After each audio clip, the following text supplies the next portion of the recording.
Yo, yo, yo, YouTube, it's OAJ, and we are back again with another FIFA content video.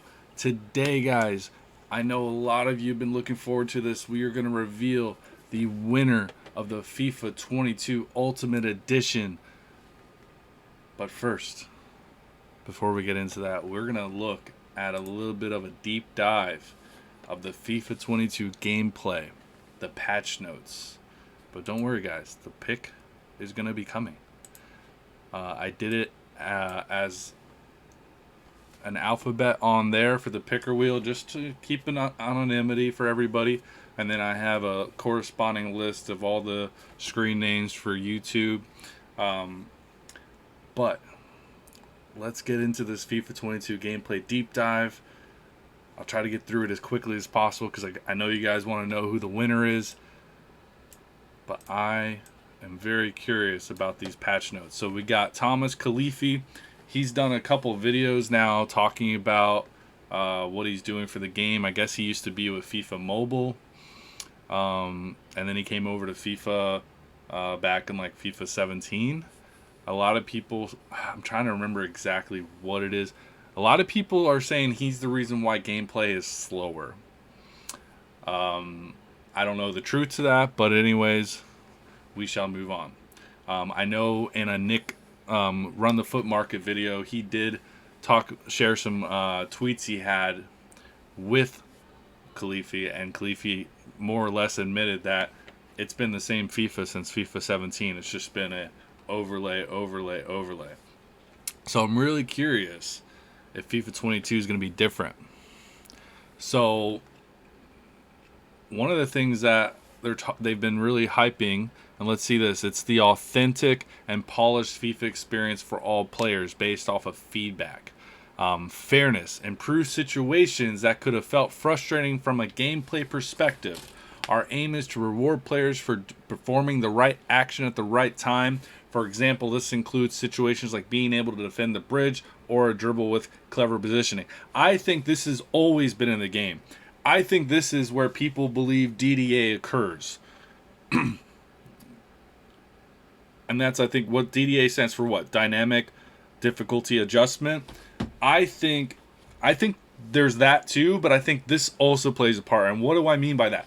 I strongly believe that EA has it set. So, like, let's say, for example, you pass the ball into the box to an open guy on, like, just on the 18-yard mark, right? And you one-time shoot it, and it duffs it, right? But if you take a touch, he rips it into the upper 90. EA, I believe this wholeheartedly based off things I've done in the game, based off my playing this game for so long. I believe that is 100% in this game. If you do not make the right decision based off what EA thinks is the right decision, you will not get the outcome you want. For example, another example, let's say you have a guy wide open going into the box. You decide to play a triangle through ball. It goes to the goalie. Well, if you had just done an X pass or a double X pass, it would have gone right to the player you wanted. He would have had a wide open shot, and he would have scored.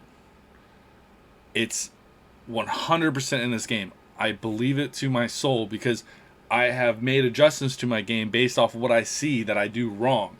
Now, I'm not perfect. No one's perfect. I'll never say I'm perfect. I ain't perfect. But at the end of the day, I think this is what people get the most pissed about. And the fact that EA even uses the verbiage frustrating is because they know this isn't freaking right. How many times have you had a wide open net, nobody in goal, and your player hits the post or hits it wide? And it's because EA is saying, oh, you should have taken a touch there. Well, EA, you've made a game this year where if you take a touch, you're going to get auto-blocked by the defender. So you're screwed either way. You either one-time it, miss, two-touch, block. I really hope this fairness thing changes in FIFA 22. Gets better. I don't think it will. I think it's still going to be jacked, and I'm scared. I know I said I was going to make this video quick, but I feel so passionate about some of this stuff, and we're 4 minutes in, and I've only gone through 2 bullet points. This is going to be good. And this is like a 30-page document. We're going to try to get through it faster than we just did. Increase gameplay variety in order to enable a greater number of viable playstyles. We're looking to make the on-pitch action more diverse than before, so there's no single best way to play. If EA does this, this will be the best FIFA 22 game of all time. The way that I'm reading this is that EA is telling us that it's no longer going to be the OP bridge to score every time, the OP through ball from half field, the OP let me dribble all the way down the line and cut it back on the byline to an open guy in the 6-yard box. There's only so many ways to score in this game, and it's all very similar at the end of the day. Right? I mean, that's what EA's done to this every game mode. Every game mode. There was the perfect time finesse shot from outside the box. What was that, last FIFA or the FIFA before that? Where if you just one time finessed it and did it and green timed it, goal every time. I got really good at that, actually. There was, gosh, it was an older FIFA, like maybe like FIFA 13 or 14. If you just got the right position on the corner on the just inside the 18, or not just inside the corner of the 18, but outside the box, and hit it far post, and win it every time. It was fun. Goals were amazing, but if EA can find a way to get away from that, where there's always that easy finish, right? Or easy way to do something. Like this that will make this game, I think, so much better.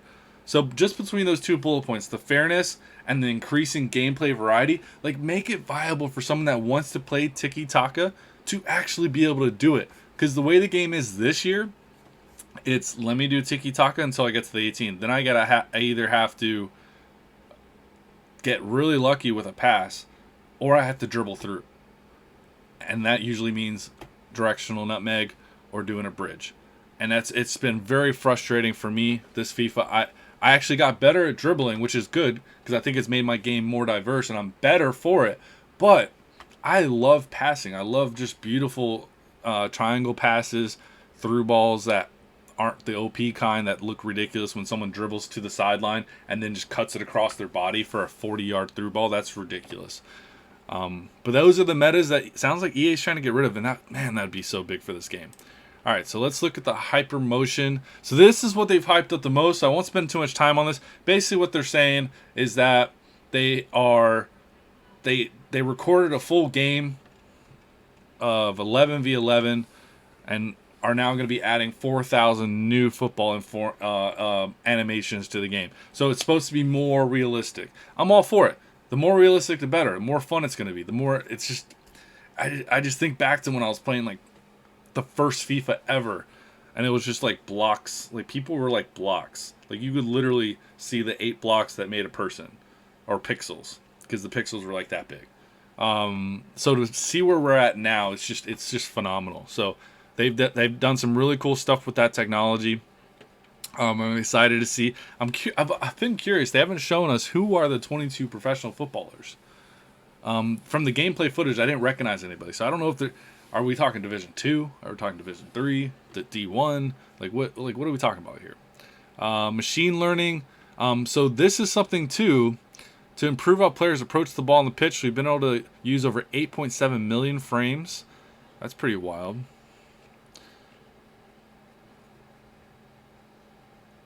Let's see. So full team authentic motion. So this is another one that I remember seeing in previous videos. So it's talking more about the whole team moving together. They rewrote intelligence and tactical approach of all 22 players on the pitch, emphasizing their roles, personality, teamwork. Players better understand their teammates and how to work together, and also better understand opponents' tactics and movements. So that's going to be interesting.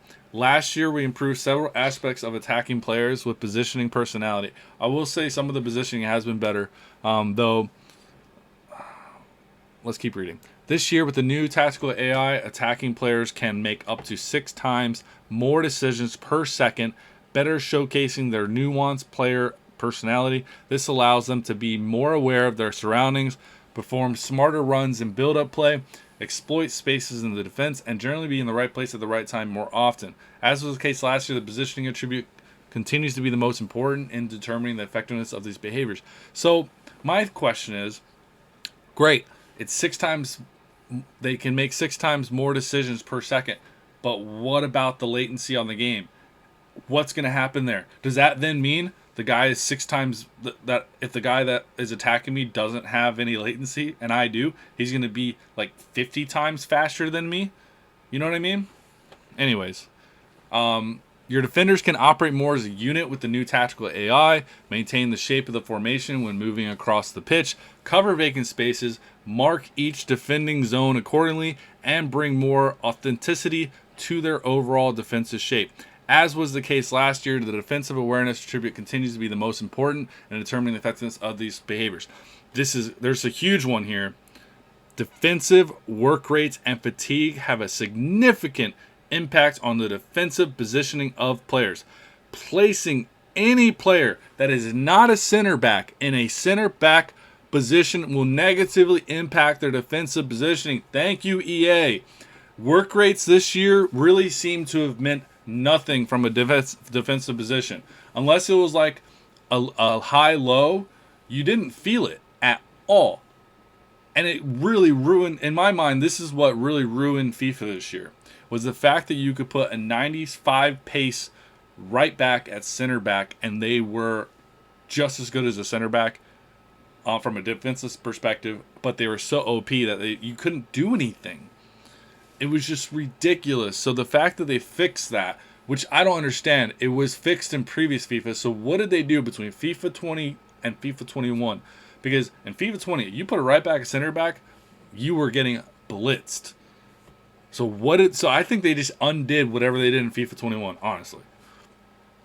Our goal for tactical AI is to ensure players have balanced experiences in terms of AI teammates, and we will keep monitoring FIFA 22 to make sure that there are good ways to break defense down as well as good ways to counter. So my understanding is that they're going to have a master switch now. So let me see if it's in here. So this is about competitive play. But my understanding, what they're going to be doing with this, and I'll just play this video, is that with the new changes to defending, you'll be able to like push down on your right joystick, and you can then player switch to the defender you want by moving the joystick left or right.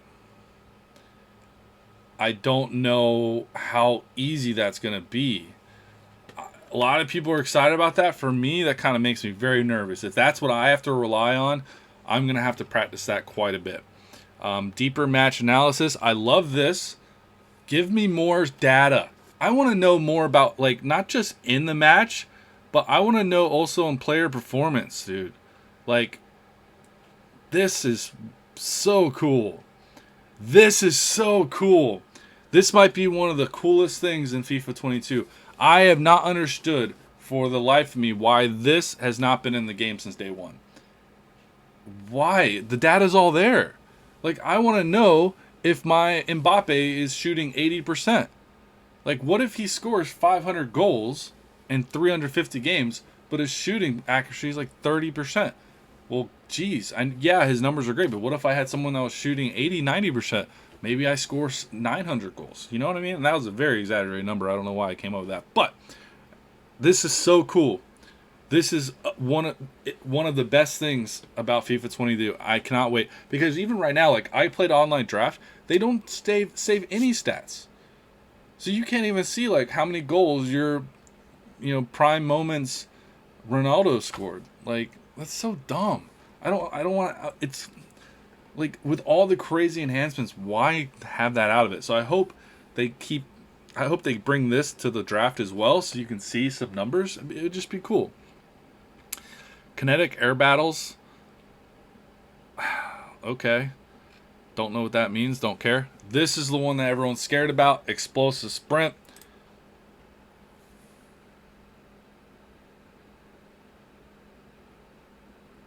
So basically, from some of the other footage that we've seen, explosive sprint, looks like it's going to be the new bridge and directional nutmeg for FIFA 22. A lot of people are pissed about it.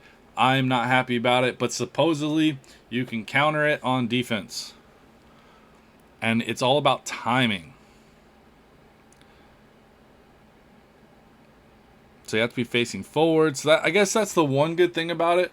If you're not the one problem with the directional nutmeg is like I could be facing away from goal and then I can touch it behind me and you're done.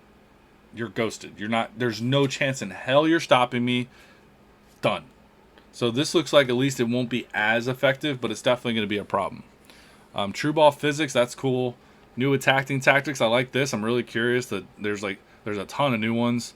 I wonder if do they have them all in here? Build up, so they have balance, slow build up. Oh gosh, oh it's gonna be so boring. Long ball, fast build up. So they have forward runs. I like that. Direct passing once team enters the attacking zone while in position. Players will create chances by making runs for passes into space behind. Ooh. Forward runs. This tactic pushes players forward deep into attacking areas, but if you lose possession. All right, I like the changes to that. I think that'd be cool.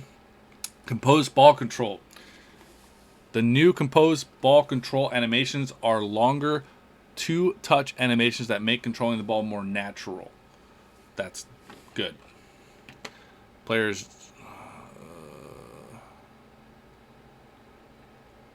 there are no opponents nearby. I don't know. Okay, so this is kind of talking about some of the different ways to ensure a good composed ball control. Controlling the ball. We focus on improving the player's grasp over the ball, polishing many situations to more reliably obtain control of the ball, be it in the air or the ground. We worked a lot of shielding fundamentals. I do like shielding. I think that's a really useful tactic. Passing. Ooh, okay, here we go. FIFA 22, we focus on ground passes, lob passes, and lob through pass. Dude, they showed a ton of lob passes in the gameplay, so I'm wondering if that's going to be very OP in this new game, even though they're saying they're trying to make the game very bring variety to the gameplay and not creating OP, but anytime they bring something new to the game or change something to the game, usually it's OP. Animation refresh, new animation have been added. Okay, ground passes. A revamp of the ground passing target system, allowing for better target selection. This is so big. These two things are so big, man. The passing AI is so bad this year. It's so frustrating. Semi-assisted through passes as part of the competitive settings. Semi-assisted through passes were expanded from last year to have more assistance for close and simple passes and less assistance for far and difficult. That doesn't feel the case in this FIFA for FIFA 21, guys.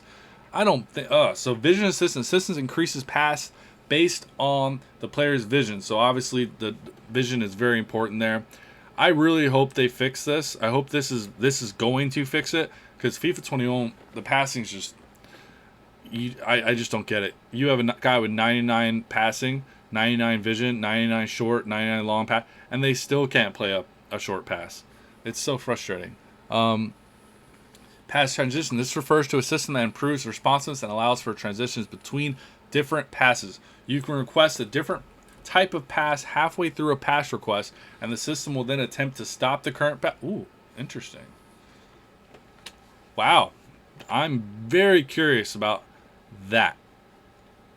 The through pass receiver system is able to analyze more receivers, resulting in better overall. Okay, that's important. Receiver awareness is increased in order for teammates to understand when they are being considered as a possible pass receiver, increasing pass rate. Okay, I like that.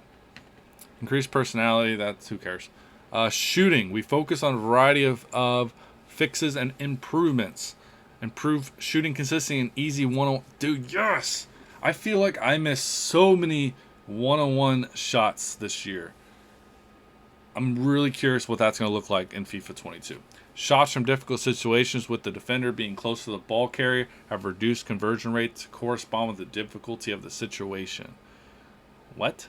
Shots from difficult situations with the defender being close to the ball carrier have reduced conversion rate to correspond. So that's a negative.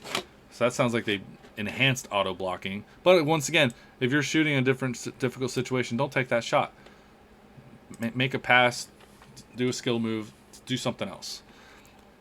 Shots from wide, tight angles have reduced on target and on goal percentage, making them so that's good because it's so dumb that you can score from like the corner, like not even the corner of the 6 yard box, but like the byline of the 6 yard box, and you can put it like far post upper 90. Like that's I'm liking that. The knock on the ball distance is farther if you flick and hold the RS. Okay, so they're talking about a super knock on. Oh, geez, that could be scary. Better dribbling control at high speeds. That also is scary. Quicker turns. So it looks like they're making the dribbling faster. Skill move balances. Removed. Skill move cancel. Wow. That's monstrous. Thank you, EA. Wow. Bye-bye, all you people that spam that shit. Reduced animation speed for bridge and drive. Okay, so that's going to be big. That should stop it, but at the same time, I mean, yeah, if they do that, if they nerf that as much as they nerfed the step over this year, because who does step overs anymore? Nobody. So if they do that, then that should get it back to an even keel. Drag back spin. Step overs can now be canceled. Okay, so of course they remove this, and then they add this. Fuck. So that's going to be the new meta. Drag to drag skill move can now be triggered by holding RS backwards. Okay. The heel deal skill move is more difficult. Oh, come on. It already freaking doesn't register half the damn time. That sucks. I really like that skill move, so got to find something else. New animations for directional nutmeg 90-degree turns. So maybe directional nutmeg is not gone. First time skill moves. There's something we received a lot of feedback on. For balancing purposes, first time skill moves have the following changes. Certain moves cannot be performed first time, such as step overs. So you're talking about like when the ball comes to you, you can't just do certain things. Wow, that's huge. Skill moves in first time situation will be harder to control than while dribbling, especially. Okay, I like that because really, realistically in real life, that stuff is hard to do. So, okay. New skill moves, 4-touch turn. I don't know what that's going to look like. A skilled bridge. So all these moves, learn them because they're probably going to be OP. Goalkeeper rewrite. This makes me very nervous. Last but not least, the new system allows us to replicate. Okay, hold on. 600 new animations. Tips the ball over the frame. I don't want him to tip. I want him to catch the damn ball. Paul punches the ball away from corner. They already do that.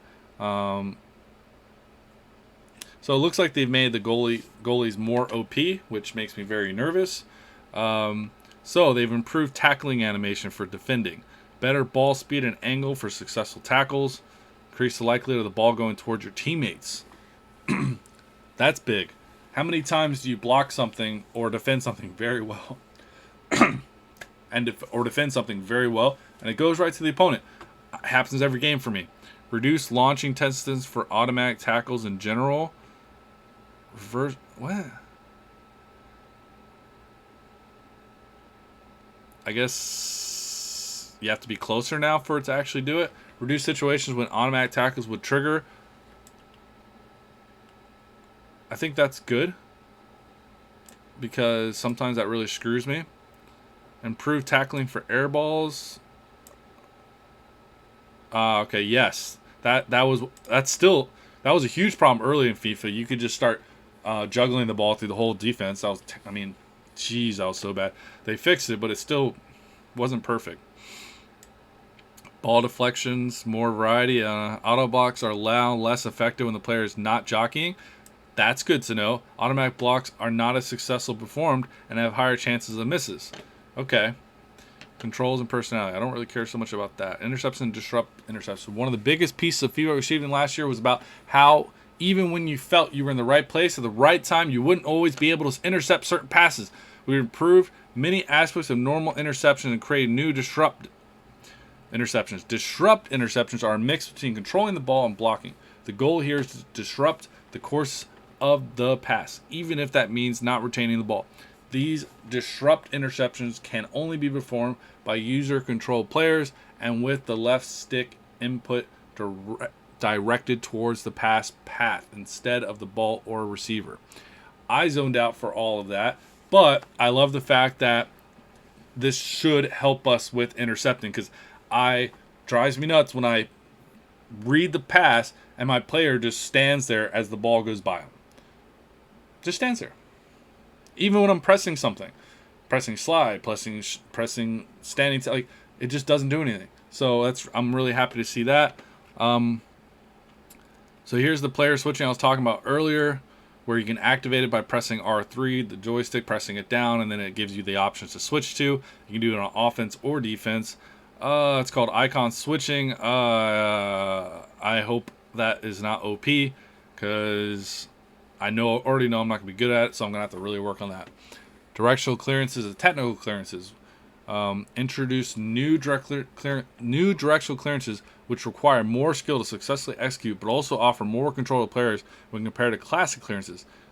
We also added a new mechanic to improve the action of clearing the ball out of the defense called technical clearances. Okay, that's really good. So,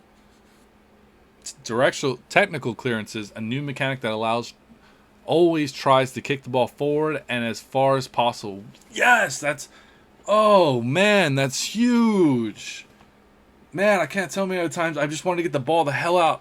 I had a game, literally was just reviewing my foot champs, and I had a game where I was just trying to clear the ball with my goalie. It took 500 hours. Okay, wait, here we go. No, this is what I still was screwed on. There's no concept of urgency in technical clearances, meaning they might result in a later contact with the ball losing. Okay, so it doesn't solve my problem I had, where it just took so long for my goalie to clear it. The guy blocked it and scored. But I would have probably cleared it sooner if I had technical clearance, because I would have just cleared it with my defender versus passing back to my goalie. So I think this will be good, but this last bullet point makes me nervous. So you got more defensive instructions. I know we're running a little late here, guys. This is one of those things that it's so much information. Set pieces. David Beckham free kicks added unique animation to replicate. Oh, that's cool. Competitor mode tweaks. Okay. Player-based difficulty.